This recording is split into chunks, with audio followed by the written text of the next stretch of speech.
Magandang araw mga kaalaman na hinog.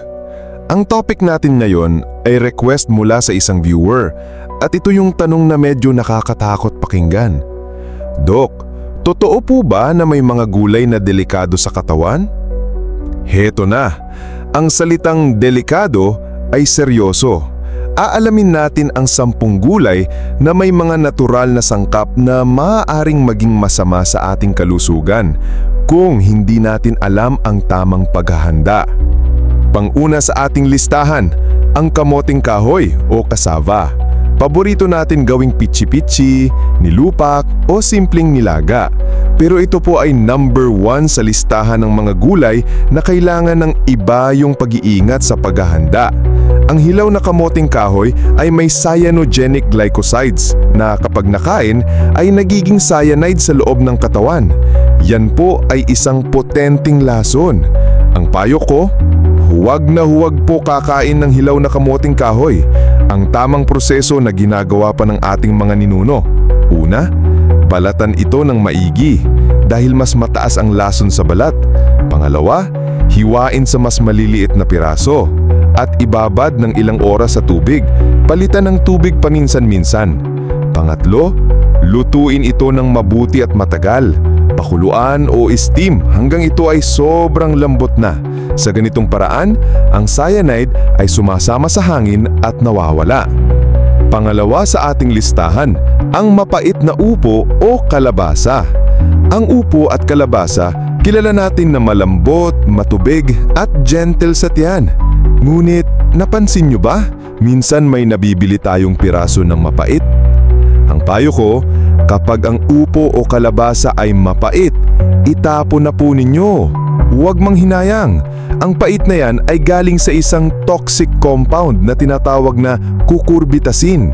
Ito po ay lason na maaaring magdulot ng matinding pagsuksok, pagtatae na may kasamang dugo, at pananakit ng tiyan na pwedeng ikahospital. Laging tikman ng isang maliit na piraso bago ihalo ang buong gulay sa inyong niluluto. Kapag mapait, huwag isugal. Pangatlo sa ating listahan, ang bataw at patani o lima beans. Mga paborito sa probinsya, isinasahog sa iba't ibang ulam. Ngunit tulad ng kamoting kahoy, ang mga beans na ito kapag hilaw ay may cyanogenic glycosides din. Ang payo ko, ang susi sa kaligtasan ng mga beans na ito ay soaking and boiling. Ibabad ang mga tuyong buto sa tubig ng magdamag. Itapon ang pinagbaradan dahil nandun na ang parte ng lason.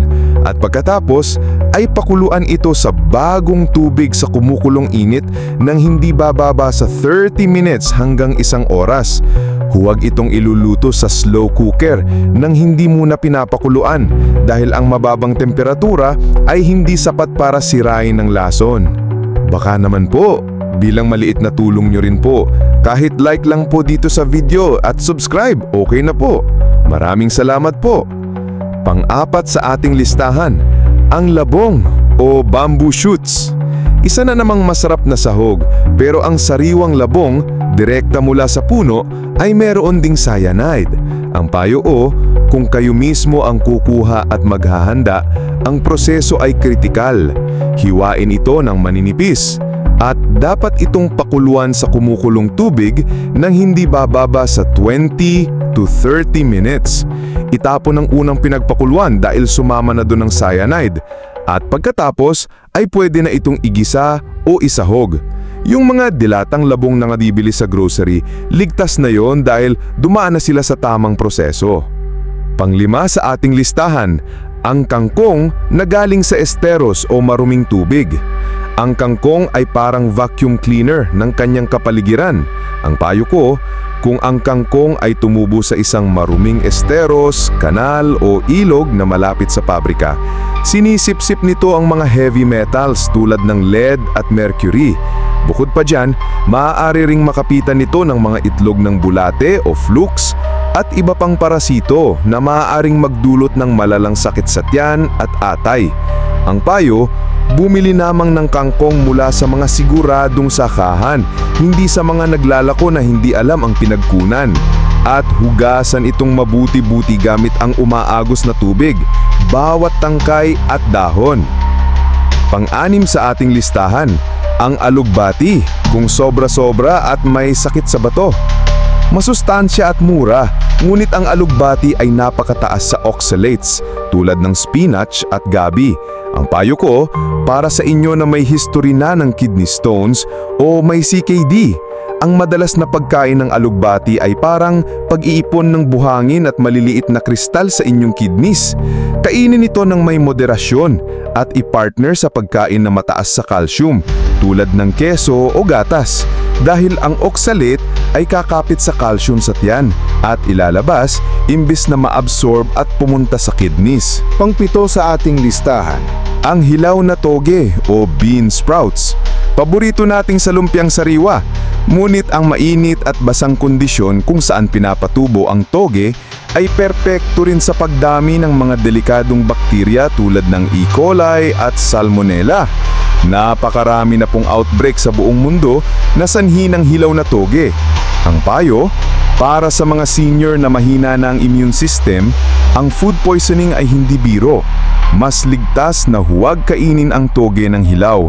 Kailangan itong lutuin, pwedeng i-blanch o ilubog sa kumukulong tubig ng 30 seconds o isama sa gisa hanggang uminit. Sa ganitong paraan, namamatay ang mga mapanganib na bakterya. Pangwalo sa ating listahan, ang green beans o Baguio beans, kung araw-araw at marami. Super healthy, puno ng vitamin, ngunit ito po ay may phytic acid na anti-nutrient. Ang payo ko, ang phytic acid ay maaaring kumapit sa mga minerals tulad ng calcium, iron at zinc at pinipigilan ang pag-absorb nito. Hindi ito problema kung kumakain ka lang ng normal at balanse. Pero kung ginagawa mo itong pang-araw-araw na pangunahing gulay at sobra-sobra, baka hindi mo na nakukuha ang sustansya mula sa iba mo pang pagkain. Ang solusyon ay balanse at variety. Pangsyam sa ating listahan, ang dahon ng sili, kung marami at hilaw. Masustansya at laging sahog sa tinola. Ngunit ang dahon ng sili ay kabilang sa nightshade family na may taglay na alkaloids. Ang payo ko, sa napakataas na dosage, ang alkaloids ay maaaring maging toxic at magdulot ng pagsama ng tiyan. Hindi ito mangyayari sa normal na pagsahog sa tinola. Ngunit kung gagawin mo itong salad o kakainin ng hilaw at sandamakmak, maaaring makaramdam ng pagsama ng tiyan. Laging lutuin po ang dahon ng sili. Ang init ay nagde-degrade ng karamihan sa mga alkaloids. At ang pangsampo sa ating listahan, ang kamatis na berde pa o hilaw na kamatis. Ginagamit natin sa pangangasigang o sa ilang ulam sa probinsya. Pero ang hilaw at berdeng kamatis, pati na ang mga dahon at tangkay nito, ay may mas mataas na content ng isang toxic substance na tinatawag na solanin. Ang solanin, kapag nakain ng marami, ay maaaring magdulot ng pananakit ng ulo, paghilab ng tiyan at pagtatae. Habang humihinog ang kamatis at nagiging pula, nawawala ang solanin at napapalitan ito ng lycopene. Kaya para makasiguro, piliin palagi ang pulang-pula at hinog na kamatis para sa inyong pagluluto.